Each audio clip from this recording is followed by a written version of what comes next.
not sure I really care.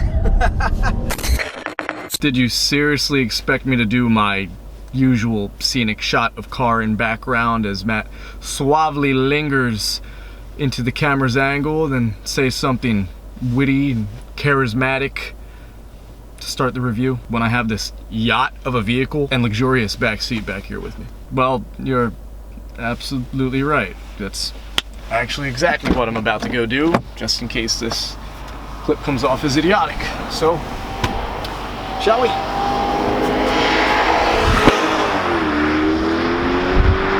Switching it up a little bit, y'all, here. In multiple ways. For one, I've never reviewed a boat on my channel before. Two, well, while we're out here, let's go about the exterior first. Because once we get inside the vehicle, in the cabin, start investigating, get inside that captain's seat and set sail, we've got a lot to go over. I've got the car on the grass right now. There's a track all around. I'm even uncertain why I did that. To start off this little Fiesta, we might want to state the obvious. The exterior is in a mineral pearl white metallic. Traditional kidney grills, BMW emblem and insignia, along with the halos, LEDs, daytime running lights. These are the active kidney grills. There's actually slots that block air inflow, help with coefficient of drag, or help cool the engine if need be. Aerodynamic lines on the side, keeping this big boat-like creature nice and slender as it can be. We also have the M Sports package. What's connecting this vehicle to the road with 19 by 8.5 inch light alloy double spoke wheels. I believe this particular style is style number 630. 245 in the front and back. Run flats, I believe. That's always a plus. Again, the M Sports package coming in clutch. This is typically a chrome piece of equipment, this little sidebar, but it's black with the M Sports package. I like how that looks, along with the blacked out exhaust tips. Can't ask for much more, can you? Well, perhaps we can. Maybe the exhaust sounds tantalizing. Why don't we check that out?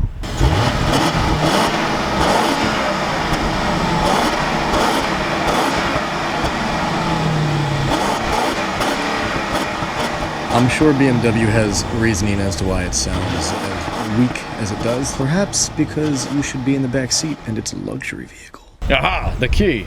Yes, this is the key. This is the smart key.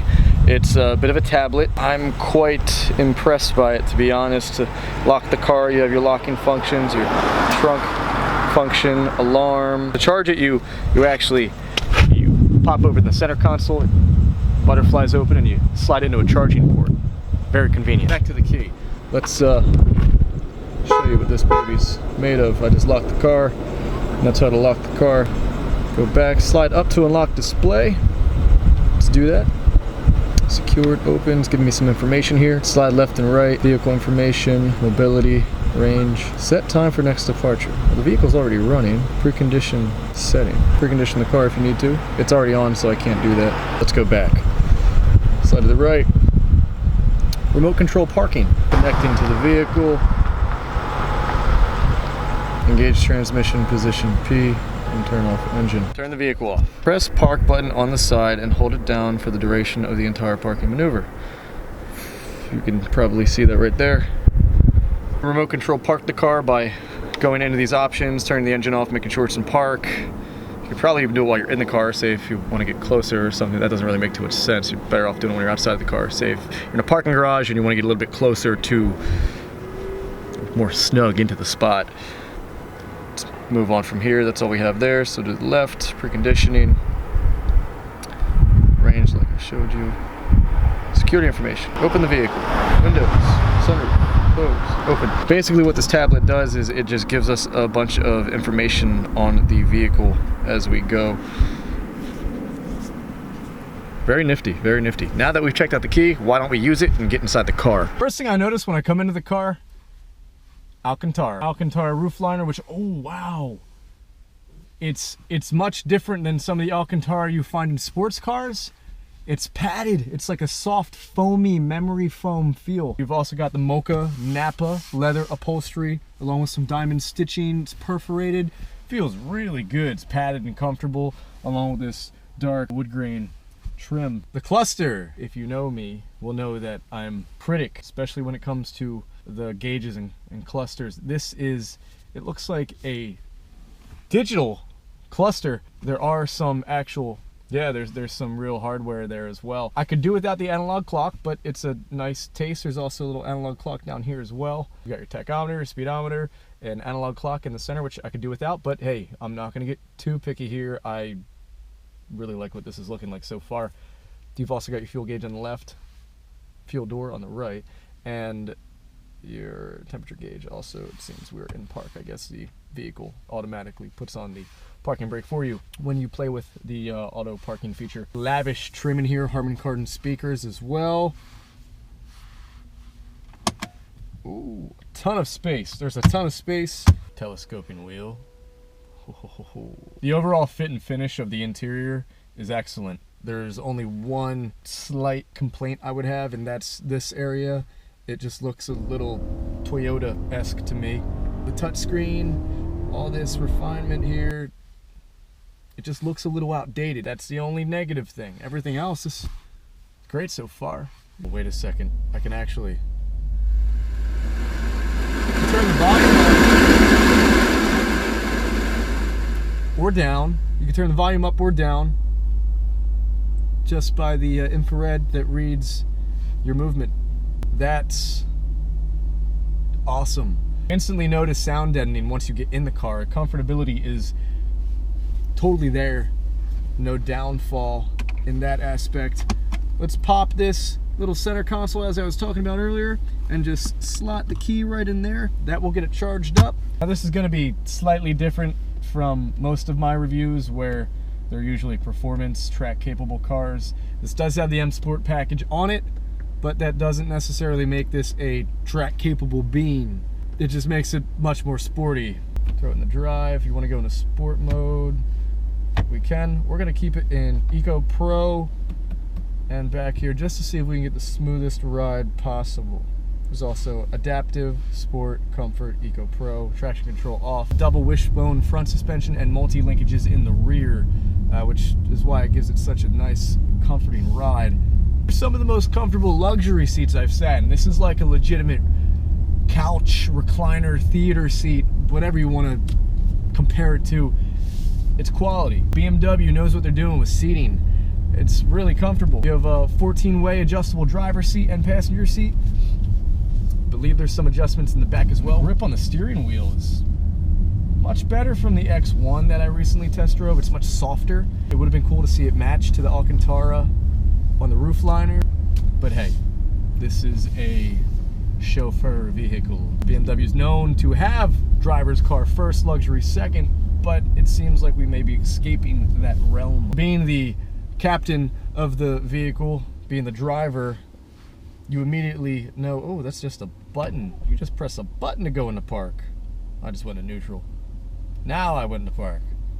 Okay. Being a driver of the vehicle isn't so much when you're in Eco Pro and comfort an experience as much as it is a comfortable place to be. What we really want to focus on is the infotainment. So much tech in this car, almost an overload of tech. It would be a crime to not go into that more so than the driving capabilities of the car. We'll get into the performance spec of it.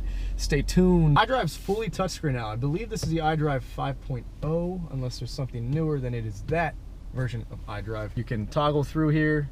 Let's go to media and radio. And as needed, you can just scroll through everything, or you can just swipe through, and it actually, instead of clicking into or having to click into the selections here, it gives you your options, so you can just swipe through it, and as you highlight, it'll select it for you. Communication, there are a lot of options here for everything. Memos, there's a voice recorder, connect, Bluetooth, very, very simple and seamless. Navigation, let's go to the map. You can zoom in, zoom out, just like you can on a regular tablet. This is, I believe, an Android-powered setup. My vehicle. If you go to my vehicle, you can go to your vehicle settings, and lighting, interior lighting. you can actually change the color, and that stuff comes up here. It might not be picking up on the camera, but is for me right now. I can see it in person quite well. And also go back, you can actually increase the brightness. Lot of options here, everyone. Lot of different features and interfaces to go through here. Efficient dynamics. You can also use the touch drive. You can also use the regular controller, the iDrive controller as well to cut through everything if needed. Heating and cooling touchscreen, you can slide to cool it. It also gives you the colorway. The AC is exceptionally quiet. You've also got your controls up here for the sunshade to open and close it. Moonroof and sunshade activation just right there. If I need to do the moonroof or back you guys up, bring you back towards me real quick. Did you miss me? I know you did. If I want to play with my seating in here, I have that 14-way adjusted position. You can even see right there, it shows you on the iDrive how I'm positioning myself. I can save these positions as well. Going to throw the vehicle into its most vicious mode, Sport Individual. You can configure Sport Individual and you can adjust everything, the damping, steering. Basically what Sport Individual is allowing you to do is tone down certain things or soften things up. You're not going to get more aggressive than if you were just in regular sport mode. Not much more aggressive at least. So, let's see what we can do.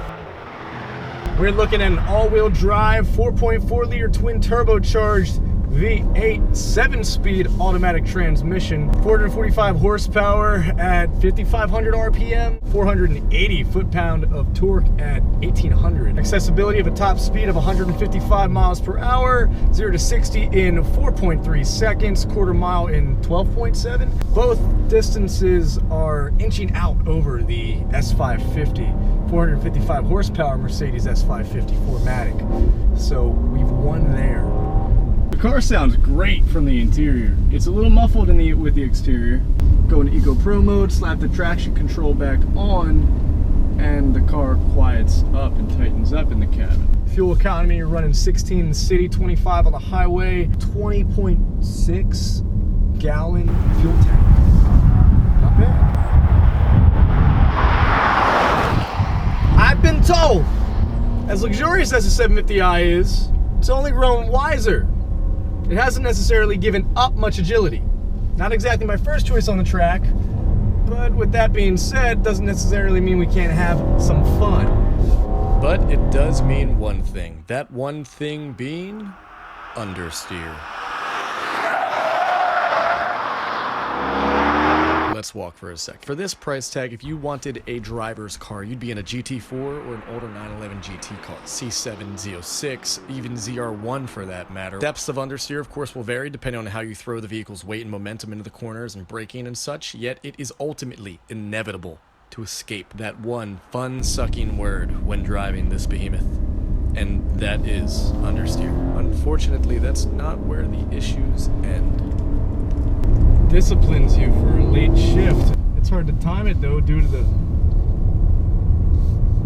lazy paddle shifters.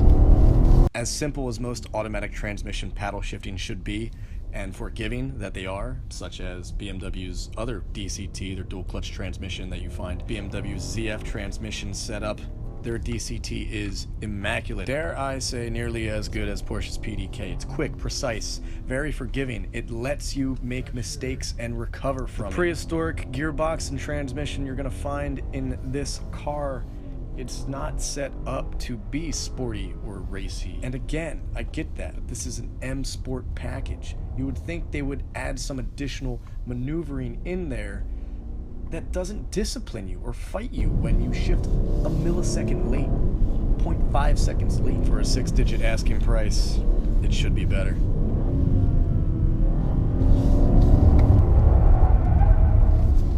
A lot of understeer, way too much understeer. The M Sport package certainly doesn't do any damage either. It adds the M Sport's exhaust system, which does give a bit more of a throaty feel to the vehicle. It's still not optimal, but this isn't a track car. This is a luxury limousine in a sense. I'm certain there's an added supplementive exhaust note coming through the speakers, but it sounds good. Shadow line exterior trim. Basically, it's a fancy way to say we're blacking out all the chrome. The M4 competition pack does this as well. Blacks out everything. There's an aerodynamic kit on here. That's why we have those black hockey sticks on the side, as well as the anthracite headliner. It's an anthracite Alcantara headliner. It's soft and plush. If the car was to roll over, look at the positives. At least you have something comfortable to sleep on. The car certainly has some good grip. It's all-wheel drive, so you can definitely feel that. The only thing I'm not a fan of is the relish of understeer that we have here. It's not great. It's not perfect. Heads-up display showing my speed is a nice touch. It's huge. It looks like it might be 3 or 4 inches up there, although it's optical illusion. I'm sure it's not that large. When discussing feedback from the steering wheel, at least, the words vague, dull, and understeer come to mind. It still doesn't deter me from having a grand old time in the vehicle. It's really...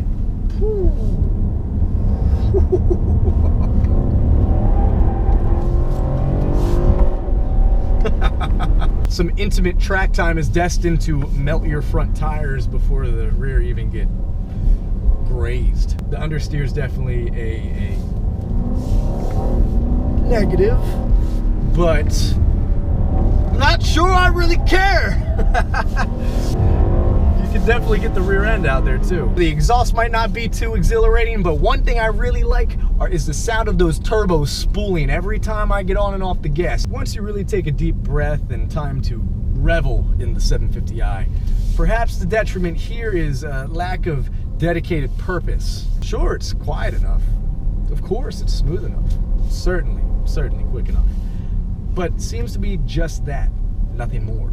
And certainly nothing less. Loaded with a frenzy of tech, which I'm delighted over, don't get me wrong, I enjoy it, but the 7 Series was much more successful when it was a driver's car first. Luxury car second, like I said earlier. It just seems simply confused. That's not to say the 750i isn't a heavy contender. It certainly is. I feel even the S550 is having a bit of the same issues. BMW just tends to get more brazen over the thought of yacht first, car later. BMW seems to be doubling down on their distinction between luxury cars and driver's cars. I raise my glass to that. But if you're going to do it, take the leap and do it. Don't beat around the bush. Don't inch your way there. Are we nearing too closely, perhaps, to bordering Rolls-Royce territory? Maybe.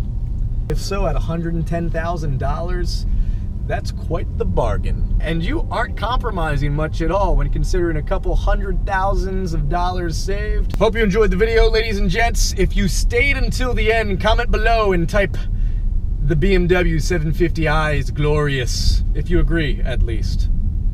Or disagree. Let's have a conversation. I respond to my comments as much as possible, so get typing, you ninjas. Don't forget to smack that thumbs up down below and follow me on Instagram at Supercars of Philadelphia, Twitter, Supercars of PHL. Like the Supercars of Philadelphia page on Facebook.